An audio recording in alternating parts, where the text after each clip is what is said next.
Écoutez, je pense que nous allons pouvoir commencer. Bienvenue à celles et à ceux qui nous ont rejoints. Il est l'heure, on va pouvoir commencer notre webinaire consacré à la planification et l'ordonnancement sur le thème de comment abandonner vos fichiers Excel chronophages. D'une manière générale, aujourd'hui, de nombreuses sociétés débutent leur transformation digitale avec une solution de planification et d'ordonnancement, solution qui est facile à mettre en œuvre.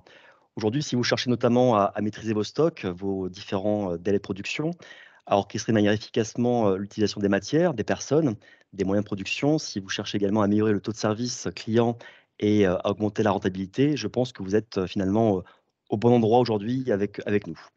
Durant ces 45 minutes, vous aurez donc trois intervenants. Moi-même, Jean-Philippe Ribaudot de Siemens, où vous aurez pendant 5 minutes une présentation de Siemens et de son portefeuille logiciel Accelerator. Ensuite, je passerai la main à Thomas Nouchberdé, en charge de l'activité commerciale de la société ATS, partenaire de Siemens, qui se chargera de vous présenter pendant 20 à 25 minutes les capacités uniques de notre plateforme OpCenter APS. Ensuite, Ronan Guichoa de Siemens, qui est à la responsabilité de l'activité avant-vente pour notre solution planning et scheduling, se chargera de vous présenter pendant 15 minutes des retours de clients, d'expérience, ayant implémenté notre solution et tout en vous donnant des synthèses de gains constatés avec la solution OpCenter APS. Puis, on finira quand même par vous laisser la parole. Il faut quand même que vous puissiez travailler avec une session de questions-réponses pendant 5 minutes. Vous pourrez annoter vos questions, vos différentes questions dans le chat du webinaire.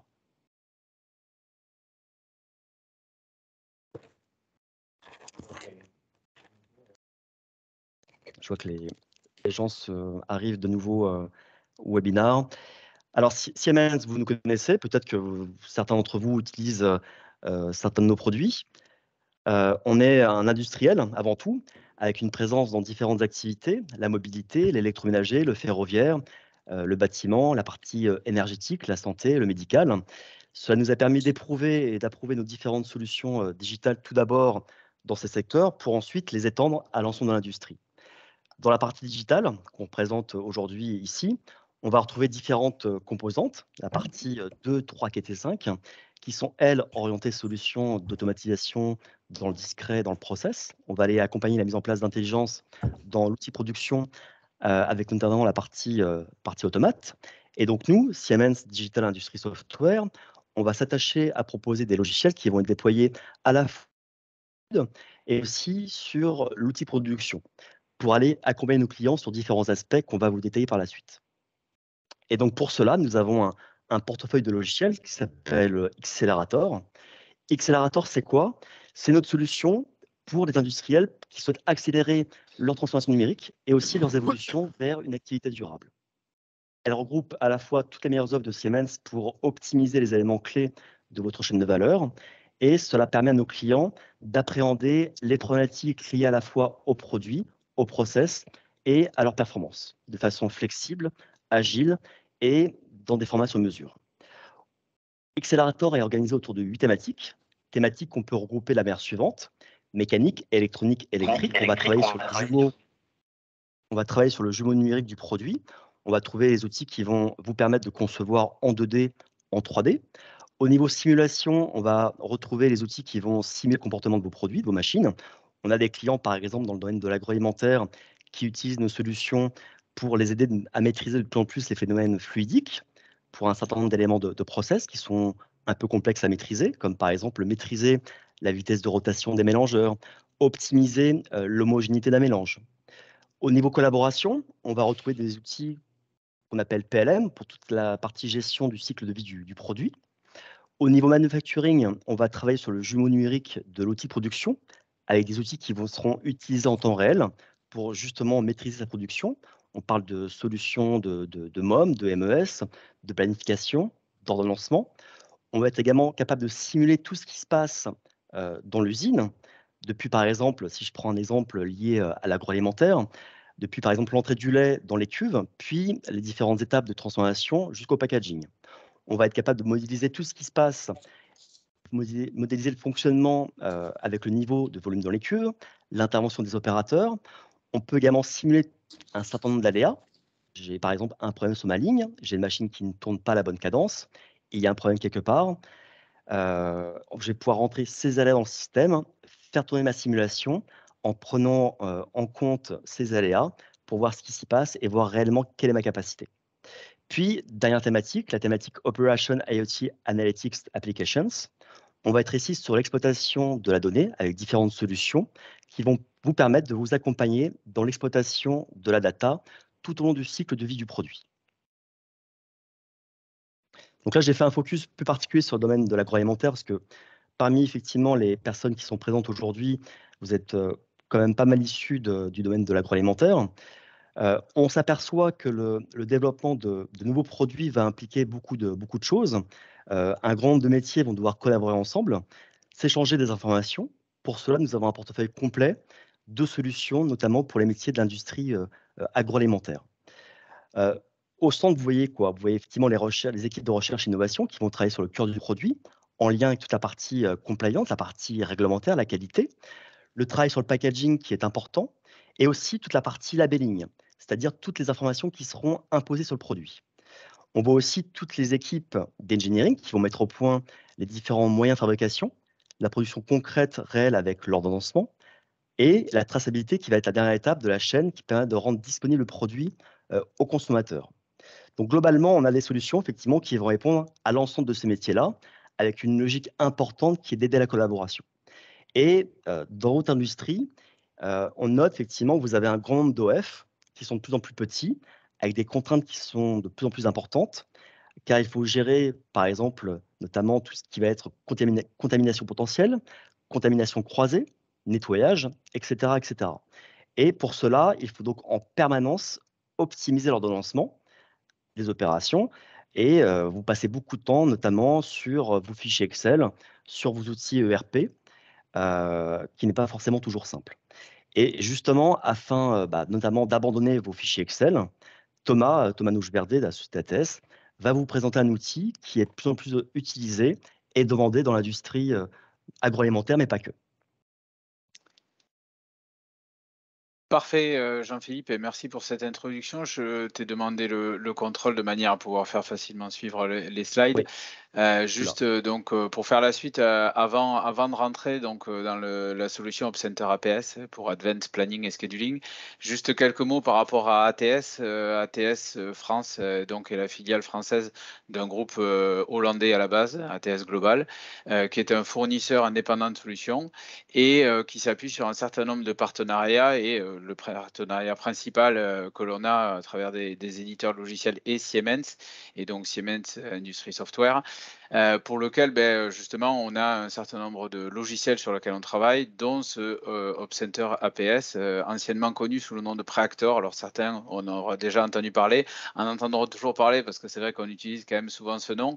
Et donc ATS Global a aujourd'hui acquis le statut aussi de Smart Expert, qui reconnaît à la fois les compétences que peut avoir ATS par rapport à ça. Attention Jean-Philippe, quand tu partages, tu es devant le partage d'écran. Donc on voit plus l'écran à l'heure actuelle. Voilà. Merci. Et donc ATS à la fois donc avec ce statut Smart Expert, les compétences d'accompagnement sur les phases commerciales, de démonstration, de maquette, de réalisation projet par la suite et du suivi du cycle de vie on va dire de l'utilisation de votre solution par rapport à ça. On y reviendra au fur et à mesure de la discussion et des différentes questions.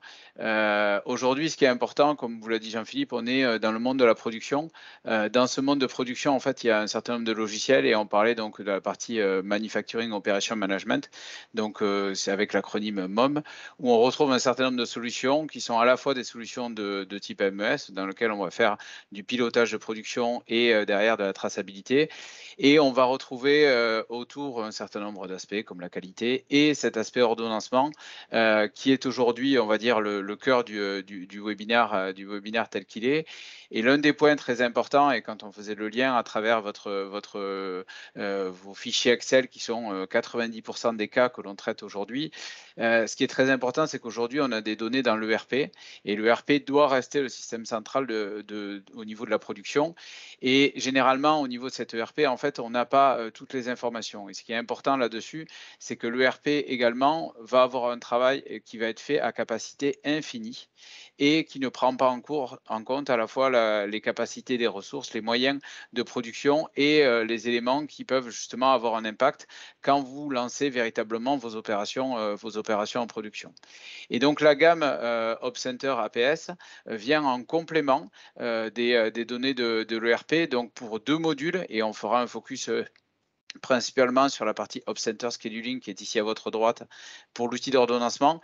Mais sachez qu'il existe également toute une partie planning où on est plutôt là sur on va dire une vision moyen-long terme, où on va faire un équilibre charge-capacité, toujours à capacité finie, pour par exemple, quand on a plusieurs lignes, plusieurs sites, plusieurs moyens de production, pouvoir, on va dire, répartir au mieux des groupes d'OF, des quantités à réaliser et faire un calcul là-dessus. Donc, on se rapproche un peu plus de la partie PDP par rapport à ça. Et quand on revient au niveau de l'ERP par rapport à un calcul des besoins nets, là, on a nos opérations et nos ordres de fabrication qui sont générés par rapport à des besoins. Et donc là-dessus, on va avoir donc des capacités qui, on va dire, aujourd'hui sont vos différents sites de production et vos lignes de production, vos moyens. Et donc là-dessus, il va falloir les ordonnancer. Et là où on va avoir la valeur ajoutée par rapport à ces solutions, c'est de le faire à calcul à capacité finie. Alors aujourd'hui, comme on vous le disait, il y a beaucoup de gens qui utilisent le fichier Excel. Et qu'est-ce qu'on a dans des fichiers Excel tels qu'on le retrouve de manière classique? On va retrouver de manière générale les stocks et les approvisionnements, que ce soit de vos matières premières, de vos semi-finis ou des éléments qui vont arriver, donc qui sont finalement, on va dire, ce qui est en amont de votre usine. Bien sûr, vos ordres de vente, donc finalement vos commandes clients, hein, que ce soit client interne ou directement client externe. Et également, ce qui est important, c'est les gammes et les nomenclatures, c'est-à-dire comment vos produits sont faits, quelles sont les étapes, on va dire, que l'on doit réaliser. Tous ces éléments-là ne sont pas forcément présents aujourd'hui et on a finalement aujourd'hui des opérations qui sont plutôt des gammes que les personnes vont positionner avec beaucoup de macro Excel, beaucoup d'intelligence qui sont reportées dans des personnes. Et quand ces personnes sont soit absentes, soit des fichiers qui ne sont pas forcément transmissibles, on perd beaucoup d'informations. Et on perd aussi du dynamisme. Et vous allez voir toute la valeur ajoutée de cette solution dans la facilité de créer des scénarios, parce que l'idéal après derrière, c'est de pouvoir gérer les aléas de production, que ce soit des pas de machine, des retards fournisseurs, des changements de commandes, différents, on va dire, contraintes qui sont finalement les aléas du quotidien que l'on rencontre dans une usine de production. Donc la solution se base sur ces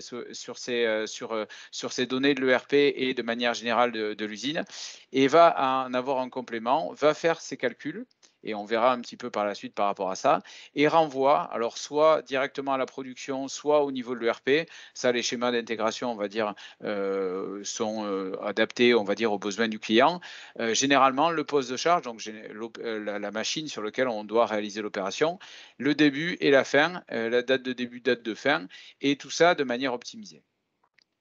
Donc, par rapport à ça, à quoi, on va dire, OpCenter Scheduling ressemble par rapport à l'utilisation de la solution? De manière, on va dire, très intuitive, ça se représente sous la forme d'un diagramme de Gantt, où vous voyez ici l'ensemble des postes de charge que vous pouvez avoir, et ici, c'est le temps, donc vos différentes, on va dire, périodes de production. Généralement, on se positionne, comme on dit, sur la capacité, sur l'ordonnancement à court terme, hein, sur généralement un horizon de 3, 4, 5, 6 semaines, de manière à avoir des éléments. Et ensuite, vous allez pouvoir jouer dans ce diagramme de Gantt avec un certain nombre de règles et un certain nombre d'éléments qui vont vous permettre de créer un planning optimisé. Donc, pour vous présenter cet aspect-là, on va vous montrer une vidéo qui, on va dire, résume de manière générale un petit peu l'utilisation de cette solution à travers cet aspect-là. J'espère que vous pouvez bien la voir. Donc, c'est des applications qui sont utilisées donc à travers généralement un PC, un PC utilisateur, donc principalement le planificateur, et dans lequel on va avoir un certain nombre de fenêtres. Ces fenêtres-là représentent dans un premier temps les données que vous allez récupérer de votre ERP. Donc là, vous avez toutes les opérations qui ne sont pas encore sur le planning, différents indicateurs et des choses que vous allez pouvoir, qu'on va suivre par rapport aux indicateurs de production, votre diagramme de Gantt qui est finalement l'endroit et votre outil de travail principal par rapport à ces aspects-là. et des propriétés qui permettent d'identifier rapidement, que ce soit par exemple des opérations qui sont liées à un client ou différents paramètres qui vont avoir un aspect très visuel par rapport à l'utilisation du planning. Donc, toutes vos données que vous récupérez de l'ERP, vous pouvez aussi, on va dire, les modifier, les enrichir. Et ça, c'est important parce qu'il va y avoir des données que vous n'avez pas forcément par rapport à ça. Et il est important justement de pouvoir avoir les bonnes données pour réaliser un planning optimisé. Donc là, ici, vous avez différents postes de charge. Ces postes de charge, en fait, vont correspondre à différents métiers. Et derrière, chacun des postes de charge a des calendriers. Ce sont des calendriers d'ouverture. Ces calendriers d'ouverture, généralement, on les définit en amont, mais ils sont modifiables soit au fur et à mesure d'une ouverture en 1.8, 2.8, 3.8 en fonction des éléments, mais également, on va dire, par rapport à une fermeture, une maintenance ou autre. Et vous voyez directement au niveau de l'interface comment ces calendriers s'affichent par rapport ici à ce poste de charge. Et donc, une fois que ces calendriers d'ouverture sont définis, on va pouvoir, par rapport à des règles, et on y reviendra par la suite, positionner les opérations de manière optimisée par rapport aux différents éléments. Donc là, vous avez eu une première règle qui a été mise en place, un premier scénario pour l'optimisation des charges. Et vous voyez ici, donc bien sûr que l'outil contrôle le travail que vous réalisez, puisque donc là, ici, les séquences sont correctement respectées. Vous avez la capacité de voir les différents liens, alors là, dans ces cas-là, de gamme qui existent entre les opérations. Donc, vous pouvez visuellement vous balader par rapport aux différentes opérations, voir quelle opération alimente quelle ligne de commande, et ainsi de suite, voir au fur et à mesure du temps quelles sont les opérations qui consomment ici ces ressources secondaires dont on parlera aussi un peu plus en détail. Donc ça, c'est important parce que justement, vous prenez à la fois les compétences, ben là, vous voyez par exemple des opérateurs d'assemblage qui ont des spécificités, mais ils sont en nombre réduit. On parle également d'outils.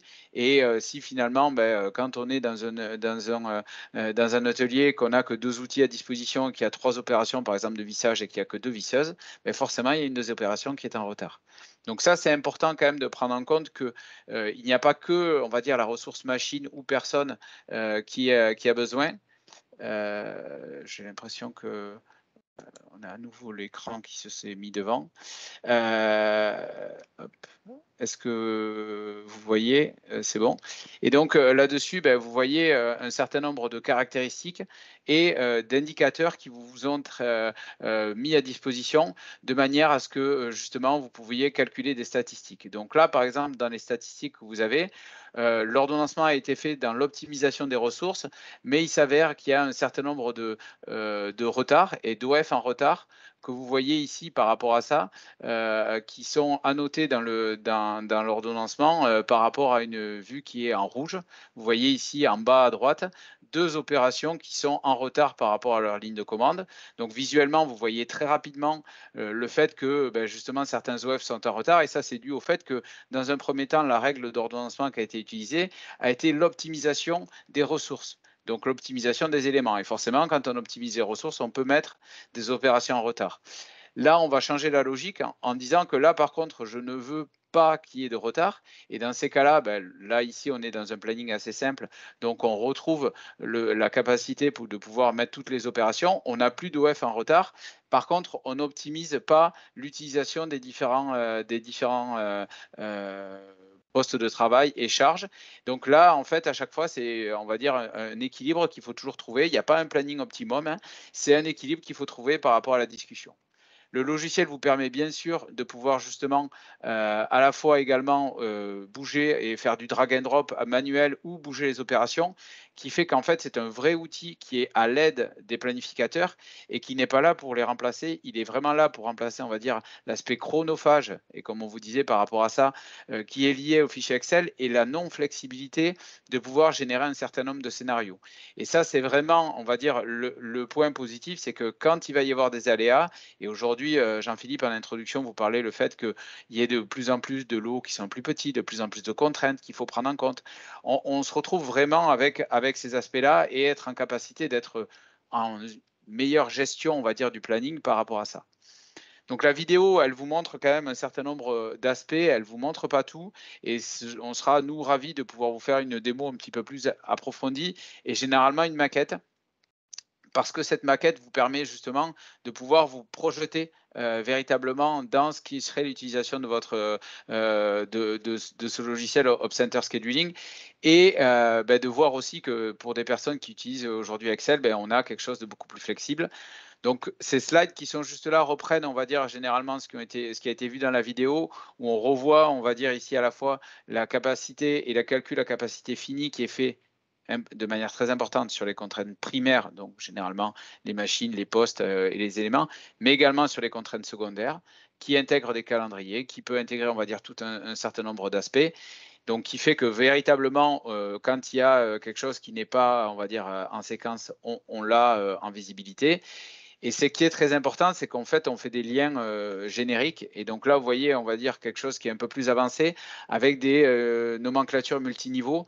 Quand vous partez de vos, on va dire de vos matières premières ou de vos semi-finis que vous achetez à vos fournisseurs, derrière, vous pouvez avoir différentes phases avec des semi-finis intermédiaires, des choses que vous allez, on va dire, produire à différents endroits et à la fin, un produit final qui va être un assemblage ou un mélange de différentes, on va dire, éléments qui vont arriver. Et donc ça, c'est important de voir que la gestion de nomenclature multiniveau permet de faire le lien par rapport à une commande de produit fini des différents éléments et de remonter. Et vous voyez ici qu'il y a un explorateur de nomenclature qui vous permet de manière très dynamique par rapport à une commande, par exemple, de remonter, on va dire, à l'origine des différents éléments et de voir, et ça c'est très important quand on veut anticiper les problèmes, les ruptures potentielles sur l'ensemble des articles. Alors généralement, on va se retrouver à la fois sur des ruptures, et ici vous voyez la courbe des stocks projetés, où vous voyez au fur et à mesure, on va dire du temps, la production ou la consommation des différents éléments. Et en fait, l'affichage des ruptures va vous permettre d'anticiper que par exemple, dans 3 semaines ou un mois, ce planning-là va vous créer entre guillemets une rupture par rapport à tel semi-fini ou à telle matière première. Cependant, vous pouvez appeler votre fournisseur, vous pouvez gérer avec lui et tout ça, en fait, est créé de manière, on va dire, dynamique. Et en fonction des scénarios, tout ça est recalculé. Vous allez bien sûr pouvoir bloquer des éléments pour dire, voilà, j'ai tel produit, je vais devoir les faire avec tel lot, et ainsi de suite. Et donc, tout ça, en fait, vous donne, on va dire, une manière de construire le planning de manière optimisée et de pouvoir travailler, on va dire, à l'amélioration de manière générale. Donc ça, c'est important parce que c'est des éléments qui permettent de voir que le planificateur a un vrai rôle de gestion et généralement, on passe à un mode où généralement on dit on subit, à un mode où on gère. Et donc l'intégrer, on va dire un certain nombre de règles qui sont aujourd'hui dans des macros Excel ou on va dire dans la tête des personnes, dans des règles, on va dire d'ordonnancement, permet, on va dire d'éliminer un certain nombre d'actions qui sont juste à non valeur ajoutée. Et c'est là où en fait la solution OpCenter Scheduling a une vraie, on va dire là aussi valeur ajoutée par rapport on va dire à d'autres solutions d'ordonnancement sur le marché. C'est l'ouverture complète que dispose la solution. Puisque vous l'avez vu par rapport à ce qu'on a vu dans la vidéo, vous avez un certain nombre de règles standards, minimisation des temps de réglage, optimisation des temps de ressources, au plus tôt, au plus tard. Cependant, ça, c'est des règles, on va dire, plutôt de littérature. Et finalement, quand on se rend compte qu'on est dans la réalité, vous avez des règles d'ordonnancement qui vont être plus ou moins, on va dire, adaptées à différents postes de charge. Je prends quelques exemples. Typiquement, quand vous êtes sur de la peinture, vous allez passer des teintes les plus claires jusqu'aux plus foncées. Quand vous êtes avec des mélanges, vous allez potentiellement faire des lots, on va dire, plutôt bio, peut-être dans un premier temps, et puis après les lots classiques. Les différentes règles qui sont là véritablement, qui ne peuvent pas finalement être de la littérature, puisque c'est vos propres règles d'ordonnancement. Et c'est important parce que donc là, on va pouvoir les modéliser, créer ces règles et vous faire des scénarios qui sont adaptés avec différents paramètres sur lesquels vous allez pouvoir bouger, de manière à ce que vous ayez des scénarios qui soient complètement adaptés à votre vue. Et c'est là tout, on va dire, l'expertise que nous, on amène chez ATS et aussi avec notre partenaire Siemens. C'est la compréhension de vos règles d'ordonnancement et la modélisation dans le logiciel de manière à ce que derrière, vous ayez une utilisation, on va dire, optimisée de ces aspects-là. Donc ça, on pourra y revenir un peu plus en détail par rapport à ça. Ce qui est important, c'est après la restitution. La restitution, vous l'avez vu un petit peu dans la vidéo, il y a un certain nombre de statistiques, des éléments qui vont vous permettre de savoir quel est on va dire, le degré d'efficacité du planning que vous avez mis en place. Il y a un certain nombre de rapports aussi qui existent, un grand nombre pour soit diffuser à la production quels vont être les lots, quelles vont être les opérations, quelles vont être les structures à faire, ou des choses qui sont beaucoup plus, on va dire, statistiques par rapport à ça. Donc, c'est un outil aussi de communication, comme on vous dit, parce qu'il y a beaucoup de nos clients qui utilisent, on va dire, cette application directement une fois que le planificateur a fait son ordonnancement, généralement 1 à 2 fois par jour.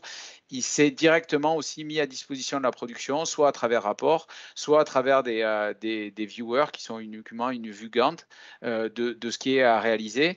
Et donc aujourd'hui, c'est vraiment aussi une manière d'externaliser, et c'est l'un des points aussi qui est important par rapport à un fichier Excel qui est généralement non accessible, qu'on ne va pas pouvoir faire, mais c'est un vrai outil de communication que vous allez pouvoir mettre en place dans votre usine.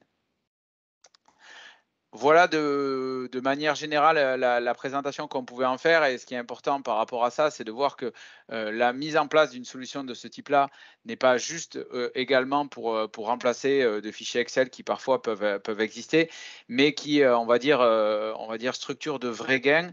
Et à ce titre, je vais passer la parole à Ronan Guichawa pour que justement il vous présente un certain nombre de cas clients et on va dire des retours d'expérience avec un certain nombre de gains constatés sur la mise en place de cette solution Opcenter Scheduling. Ronan? Merci Thomas, merci. Super. Bonjour à tous. Alors, effectivement, donc dans ce dernier chapitre du webinaire, nous allons aborder donc les gains obtenus par nos clients dans la mise en place de notre outil donc, de scheduling. Alors, je vais demander le contrôle. Hop. Si tu peux me donner le contrôle, c'est tout bon. Tu dois l'avoir, je pense. Ok, c'est bon. Alors, est-ce que je vais arriver à changer de slide?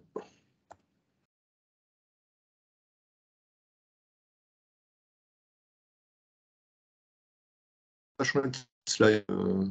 Sinon, je peux t'avancer. Hein. Ouais, bah vas-y, allez.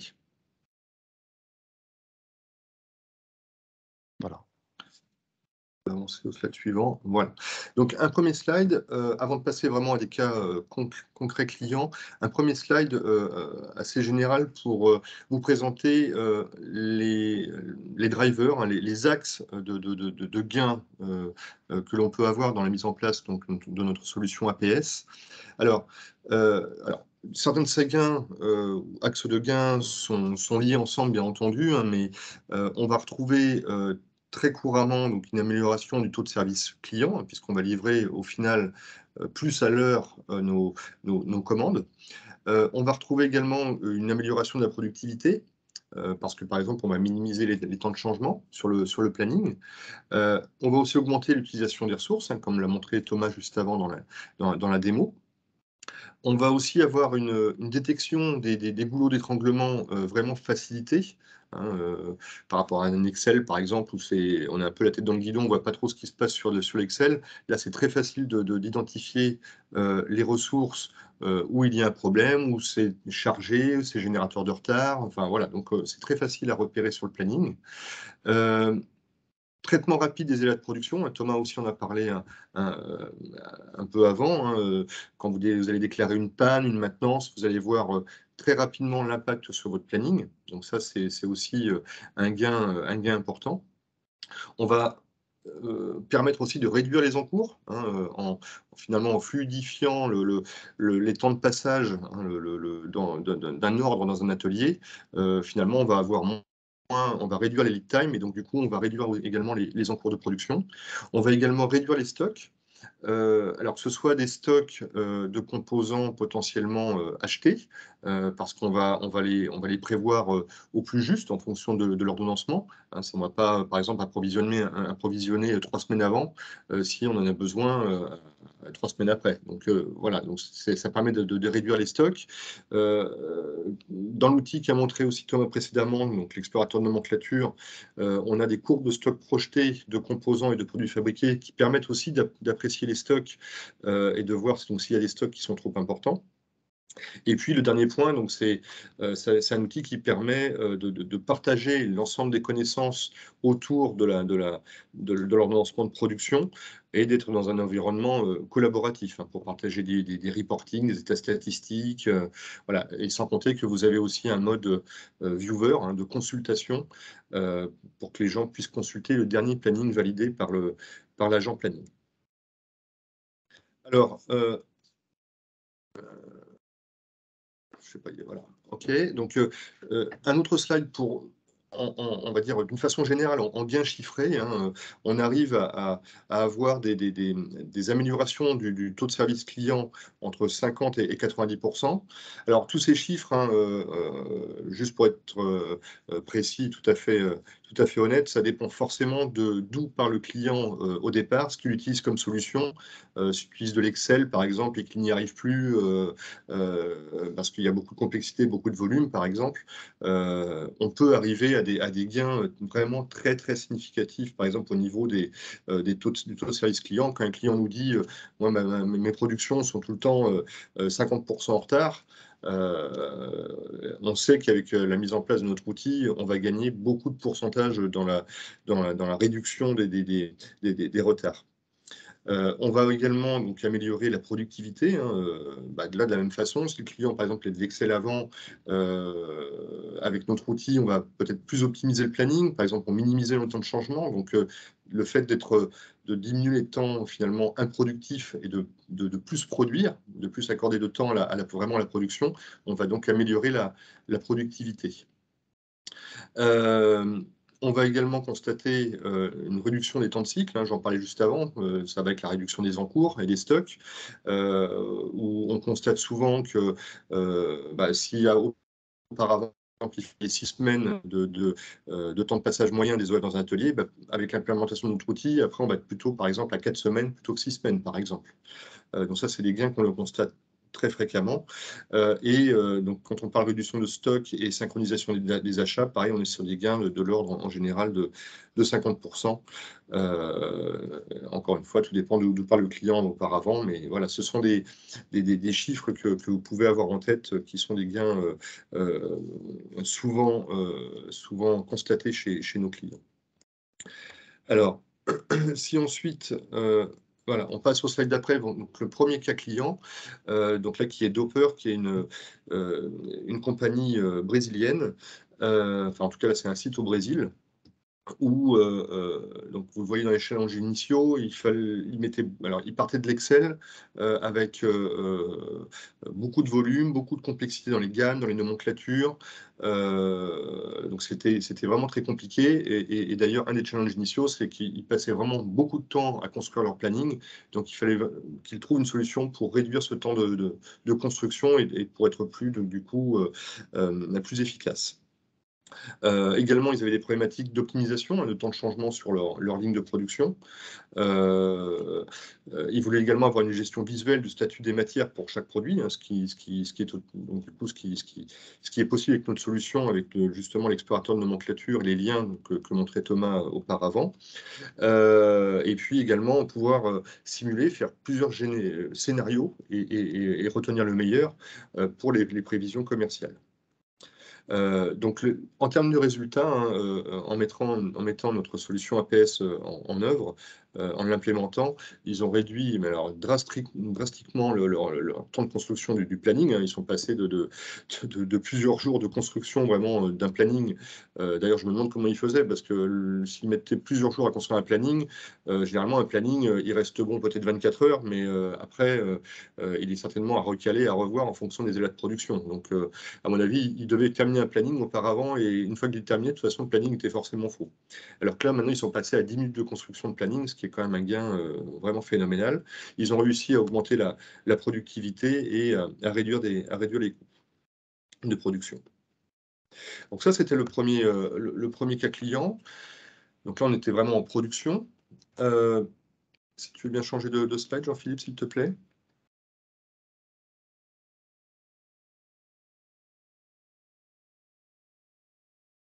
Voilà, le deuxième cas client, donc c'était chez Martel. Alors voilà, Martel, qui est donc pour le coup un client français, un producteur de cognac.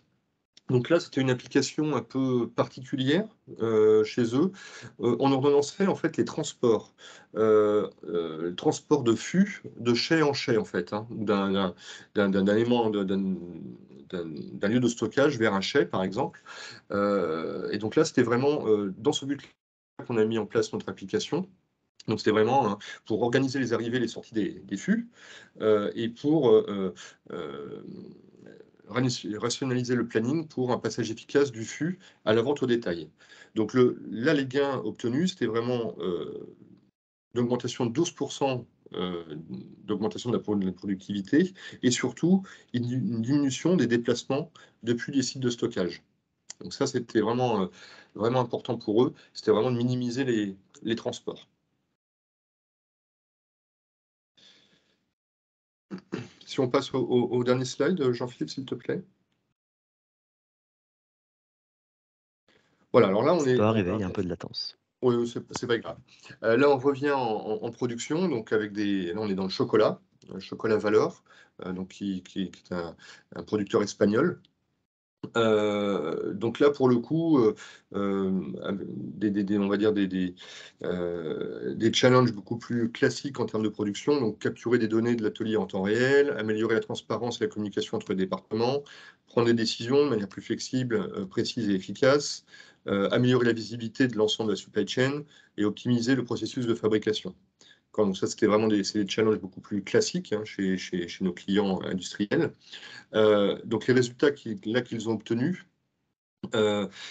c'était déjà, comme pour la première success story, d'avoir un ordonnancement beaucoup plus rapide que par rapport à l'outil qu'ils avaient avant, qui était sans doute de l'Excel, où là, c'est marqué en plus petit, je ne sais pas si vous voyez bien, mais ils ont gagné en gros 16 heures par semaine pour leur source donc, qui réalisait le planning dédié à l'ordonnancement. Donc, ce qui est quand même assez énorme. Ils ont obtenu également un ordonnancement plus performant.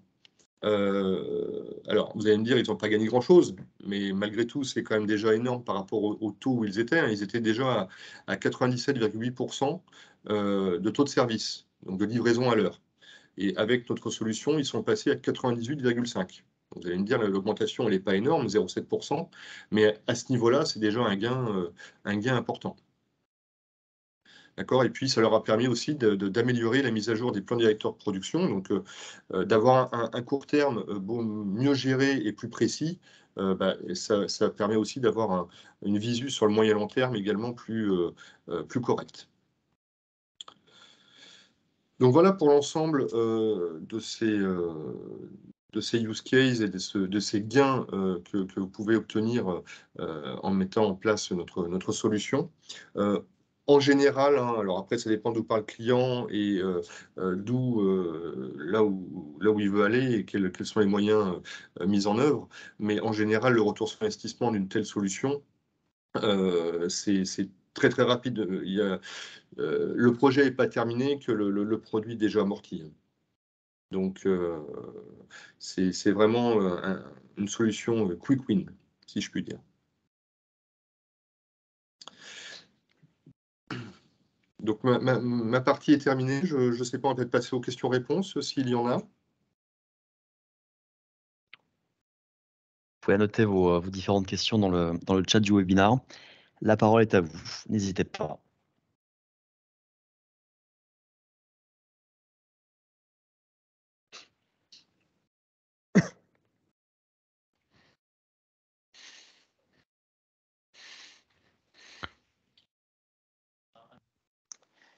Généralement, c'est toujours la première qui est plus dure à lancer, donc je vais peut-être juste mettre une précision par rapport à tout ce qu'on a entendu. Aujourd'hui, on s'interface avec l'ensemble des ERP du marché. On a des choses plus avancées avec certains partenariats aussi. Donc, en fonction des différents ERP que vous avez et à travers différentes technologies, hein, que ce soit de simples fichiers à plat, on va dire d'XML simple, à des choses plus avancées puisqu'on a des API, des échanges base à base ou autres. Et donc ça, c'est important de vous dire que quel que soit votre environnement aujourd'hui IT, nous sommes en capacité avec App Center Scheduling à pouvoir nous interfacer avec n'importe quelle autre solution.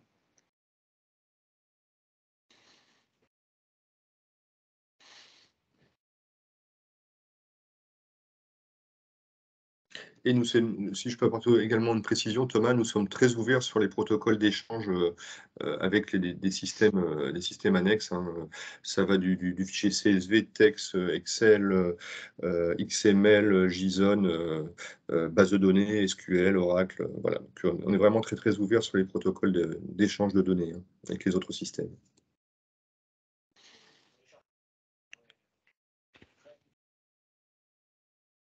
Bonjour, Stéphane Vica, Société Lennox. Je voulais comprendre si le fait de ne pas avoir de MES permettait quand même d'utiliser à pleine puissance le scheduler, ou est-ce qu'il y a ça peut se faire en différentes étapes, est-ce qu'il y a des fonctionnalités qui fonctionneraient moins bien du fait qu'on n'ait pas encore de MES installé?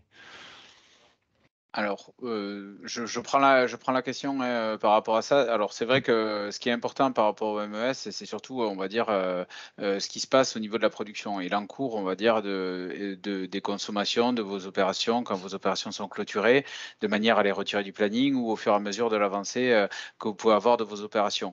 Forcément, si vous avez un grand décalage, et on voyait par exemple un client qui disait que lui, quand il travaillait le week-end, il avait le niveau de stock et les opérations que le mardi, par exemple, qui était validé.